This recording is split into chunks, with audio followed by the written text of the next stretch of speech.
C'est une ville restée longtemps à genoux qui s'inscrit sur la voie de son relèvement. Mbuji-Mayi, capitale mondiale du diamant industriel, devra à nouveau briller. Un vent de réhabilitation, de construction et de modernisation de quelques structures sanitaires et scolaires souffle déjà sur la ville grâce au programme présidentiel accéléré de lutte contre la pauvreté, réduction des inégalités. On ne peut pas voir des écoles de qualité, des hôpitaux de qualité, que dans une partie de la République et dans d'autres parties de la République, non. C'est ça ce que visent ces programmes présidentiels. L'engagement du chef de l'État, c'est de permettre que les Congolais qui est au nord de la République, les Congolais qui est au sud de la République, à l'est et à l'ouest, bénéficient des mêmes conditions de vie. Des ouvrages financés par le Fonds de promotion de l'industrie sont en pleine construction. C'est le cas au complexe scolaire Kalanda Mudishi dans la commune de Kanchi. L'école en reconstruction devra voir sa capacité d'accueil fortement agrandie. Et c'est ici que le chef de l'État a fait ses études primaires.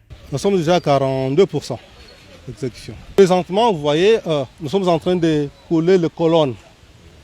Les colonnes pour nous permettre de faire passer nos dalles. Donc de l'autre côté aussi, ce sont des poutres qui sont en train d'être posées. Partout là, on coule les colonnes et puis les élévations continuent. Le même élan et le même rythme a été constaté à l'hôpital général de référence de la Mouya. Les travaux débutés depuis le mois d'août dernier avancent sans désemparer. Et les superviseurs des travaux rassurent. Mais vous savez, quand quelqu'un a faim, il a besoin de voir l'eau qu'on a mis sur le feu, tout de suite donner les foufous, donner les riz, alia. Mais ces ouvrages que vous voyez ne connaissent pas les dépassements dans les délais. Et les entrepreneurs, leurs architectes nous ont garanti qu'ils vont respecter les délais. Nous pensons que nous sommes derrière eux en tant que FPI et nous avons le bureau de contrôle qui est avec eux au jour le jour.